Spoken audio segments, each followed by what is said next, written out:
Is this Mrs. Johnson? Calvin Johnson's wife? Huh?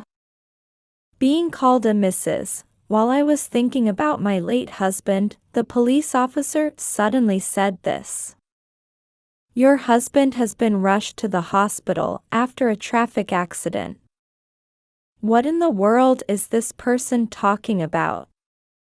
But my husband passed away 2 years ago? My name is Zara. I'm a 34-year-old office worker. Currently, I live with my parents and my 5-year-old son Noah.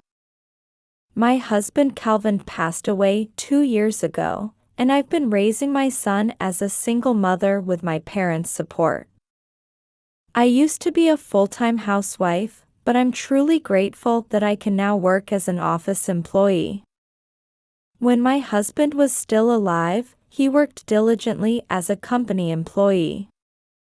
After having our child, I became a full-time housewife, and from then on, I took care of the household while my husband supported the family financially. We both put our child first and maintained a fairly good relationship as a couple. I thought we would continue making memories together as a happy family. Then one day, my husband received an offer for an overseas assignment. Noah is still little, but I'd really like to try this. It's for 5 years, so I'd have to go alone. Would that be okay? True, since our son had just been born, I couldn't go with him. I understand. You can leave Noah to me. Thank you. Since it's overseas, I probably won't be able to come back often, but I'll do my best. Although I felt lonely, I decided to support my husband's desire to advance in his career. After that, I spent my days with our son while keeping in frequent contact with my husband who was working abroad. I thought I might get unbearably lonely without him, but since our son was quite energetic and running around everywhere, time flew by as I was caught up in childcare. When our son was a baby, he had terrible night crying spells and would wander off somewhere if I wasn't watching. So I had to keep my attention on him constantly, which made it difficult to communicate properly with my husband. With the time difference, my husband could only call when I was putting our son to bed or during mealtimes. Therefore, we mainly communicated through email, and we would have lengthy video calls on my husband's days off. Being so wrapped up in childcare, a year passed in the blink of an eye. My husband came home once during Christmas. How's the overseas assignment? My head feels like it's going to explode with all the new things, but it's fulfilling, and I'll keep doing my best. I see. Don't push yourself too hard. Thanks. Noah has grown so much while I haven't seen him. We haven't been able to talk on the phone much lately. Children grow up so fast. Noah, it's Papa. Papa. Oh. Did he just say it, Papa? Yes. He did. For the first time. Noah's such a smart boy. Perhaps because we were excited about our reunion after so long, we made a big fuss over even small things. My husband could only stay for about 2 weeks, so we spent those days visiting both our parents' homes and had a very fulfilling time. All too soon, the day came for my husband to return overseas, and I felt incredibly lonely knowing I wouldn't see him for a while again. Our son and I saw him off at the airport, and I endured until we could meet again. At first, I felt lonely without my husband, but as I became busy with childcare again, time passed quickly. Our son learned more and more words, and along with that, he learned to walk, expanding his range of activity. This meant I had to watch him even more carefully to prevent him from wandering off somewhere. Since I was taking care of him alone, I had to protect him. I burned so many calories that I had nothing to do with post-pregnancy weight gain. In fact, I became thinner than before my pregnancy. Another year passed somehow. I thought my husband would come home for Christmas this year too, but in early December, I received this message from him: "Sorry, but work is really hectic, and I don't think I can make it home for Christmas." I was very shocked. I hadn't seen my husband for about a year since last Christmas. Also, he apparently had a sudden increase in workload, and our video calls had become much less frequent. I had been enduring because I thought we'd meet at Christmas, so learning this wouldn't happen made me feel terribly lonely. I see. But if it's work, it can't be helped. I was extremely depressed. But I told myself that my husband was working hard to support our lifestyle. Since it was Christmas anyway, I went to my parents' home and spent it with them. Both my father and mother seemed happy to spend time with their grandson. Christmas passed and the new year came, but I continued my days busy with housework and childcare. Our son had grown rapidly since turning 2, and now he runs energetically around the house.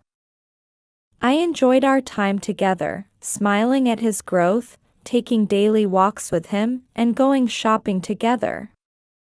However, communication with my husband kept decreasing. He seemed extremely busy with work.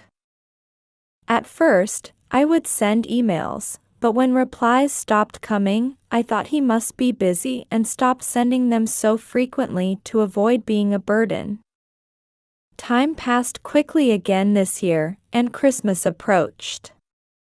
We'll be able to meet this year, right? Feeling a bit anxious, I sent my husband an email. But there was no reply. When Christmas was near, I finally received an email from him, but surprisingly, he said he couldn't come home again because work was too busy. Surely this was too much work? Are you eating properly? Are you struggling alone? Even just hearing your voice would reassure me. Could we talk for just a little while? I sent such an email.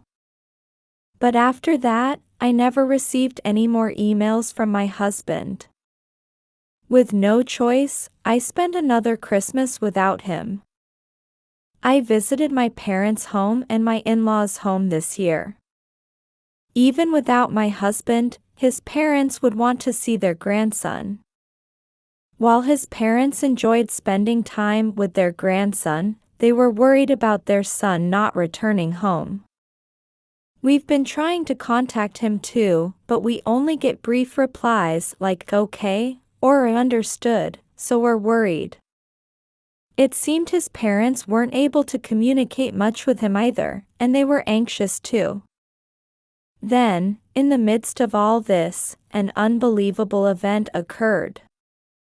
One day, I received a call from my husband's company.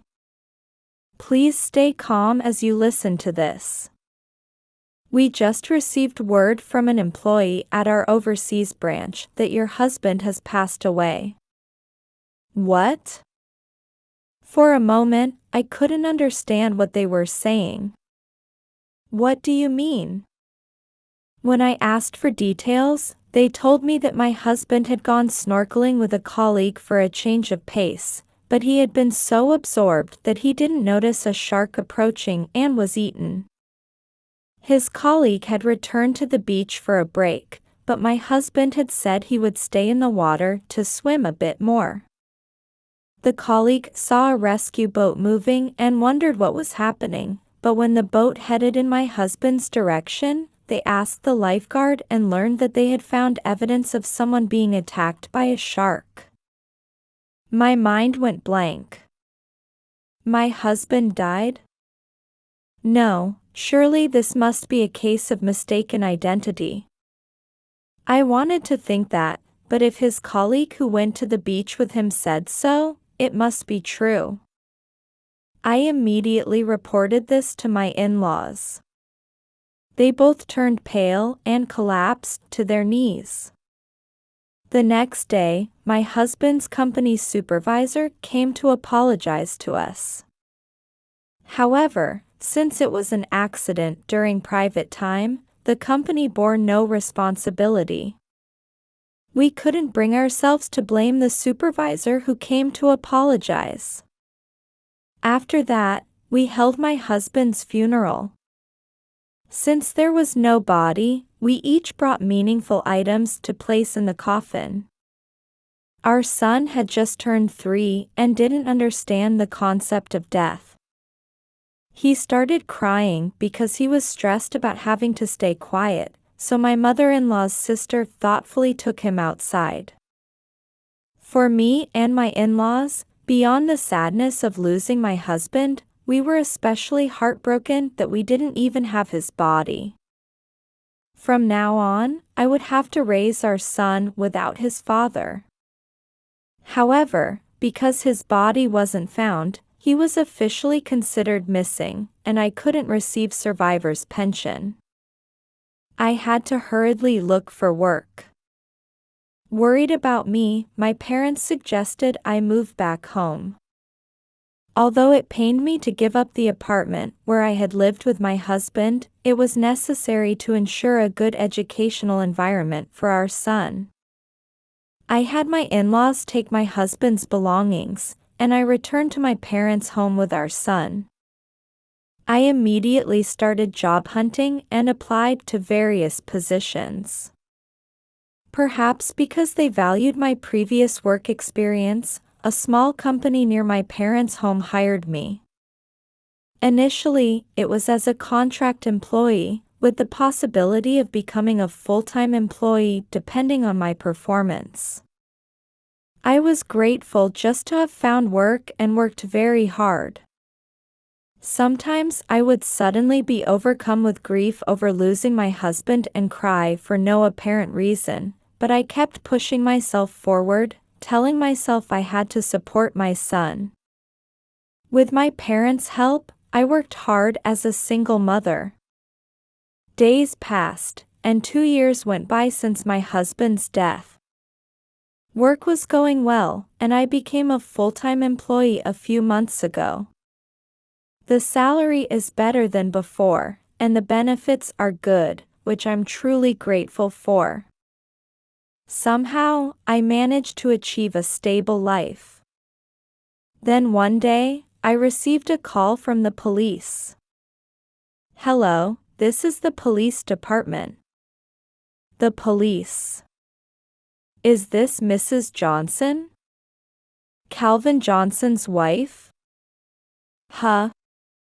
While I was thinking about my late husband after being called Mrs., the police officer suddenly said this: "Your husband has been rushed to the hospital after a traffic accident." What? What in the world is this person talking about? "We need you to come to Central Hospital immediately." As the police officer continued speaking, I interrupted and said, "But my husband passed away 2 years ago?" Eh? My husband died overseas 2 years ago.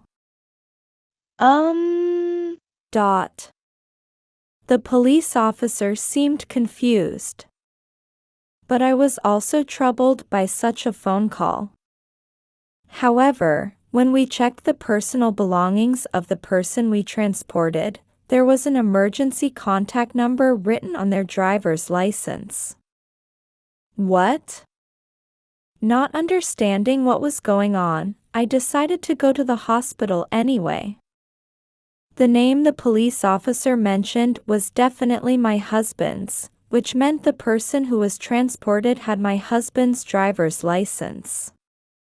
When I arrived at the hospital, I was immediately shown to a hospital room. There, sleeping on the bed after receiving treatment, was unmistakably my husband. I couldn't believe my eyes. How could my husband, who was supposed to be dead, be here? Is this man definitely your husband? Yes. He's definitely my husband. But I heard he had died. How? I was completely confused. I didn't understand why my husband was alive or why he had lied about dying. Although I had many questions, my husband had apparently been seriously injured in a car collision and was currently resting. I would have to wait until he woke up to get answers. But for now, I should contact his parents. I called my in-laws. They were so shocked they were speechless. They said they would come to the hospital right away. However, when I returned to the hospital room after calling his parents, there was an unknown woman hugging my sleeping husband while calling out to Calvin. I froze at this sight. I quickly took a video of the scene. The woman seemed to think they were alone in the room and was talking to my sleeping husband. I came back to the country with you so we could get married. You said it had been 2 years, so surely your wife would file for divorce. You can't die before that happens, okay? I couldn't believe my ears.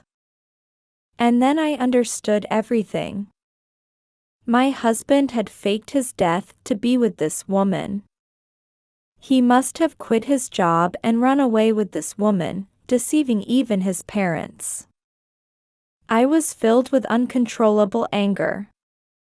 Then my husband woke up. Calvin. Oh, Lola. I'm so glad you're awake. What happened to me?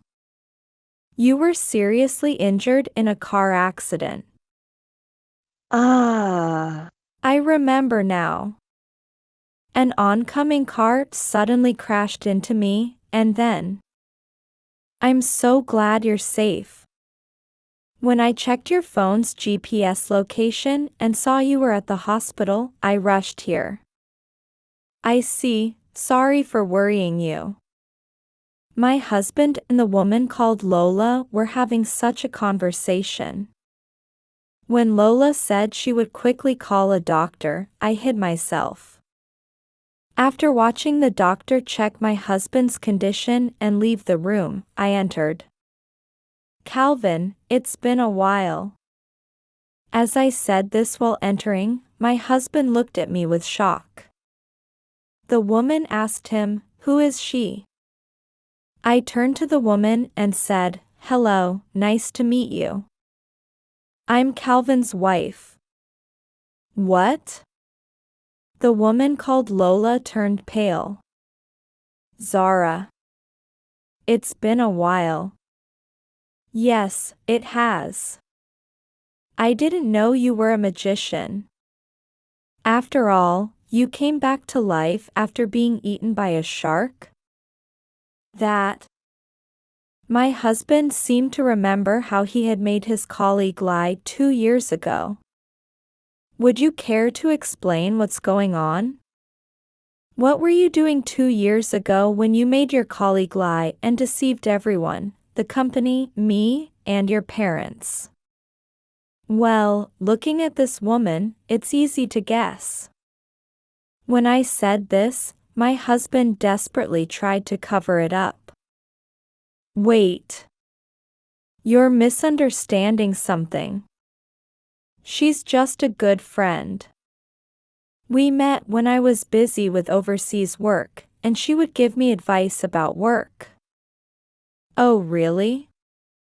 I thought she was your affair partner. That's not true at all. Lola also went along with my husband's lie. They didn't know that I had taken a video earlier. It was obvious they were trying to hide their affair. Then how do you explain this? I showed them the video from earlier. It perfectly captured Lola's statements proving their affair. It's terrible that you secretly recorded this. Who's really terrible here? Involving so many people and making them sad. You need to properly understand the weight of your crimes. What you two did is far worse. When I raised my voice, my husband and his affair partner cowered. At that moment, my in-laws arrived. Calvin, what is the meaning of this? Dad, Mom. What have you been doing? My husband became even more flustered at his parents' arrival. We heard everything from Zara before we came here. What you did is despicable. Faking your death to run away with someone, what were you thinking? I'm sorry. My husband seemed to give up trying to make excuses and surrendered. He admitted to his affair with Lola. He said he had gotten his colleague to cooperate in faking his death to avoid paying settlement money. I was completely disgusted with my husband. And I didn't want to talk anymore. I left the lecturing to his parents and decided to take legal action. First, I demanded a divorce through a lawyer. Furthermore, I claimed compensation from both my husband and his affair partner. Of course, I also demanded child support from my husband. I also claimed the funeral expenses that we had needlessly incurred for him. As property division, I claimed rights to the house we had lived in and the living expenses that should have been provided for the past 2 years. My husband was also apparently sued for damages by his company for deceiving them. His current debt must be enough to make him want to die. Although his parents paid on his behalf, my claims alone amounted to over $100,000 including child support. Adding the damages from his former company, I think it's an amount he won't be able to pay back in his lifetime. His parents said they would cover the payments to me but wouldn't cover the damages to the company. So my husband will have to work desperately to pay it back. Apparently, Lola quickly dumped him when he became so deeply in debt. Well, that doesn't matter to me. Meanwhile, I continue to live at my parents' home, watching our son grow up together with them. I'm saving the settlement money and child support for our son's future education expenses, and I'm working hard at my job to protect our son's lifestyle.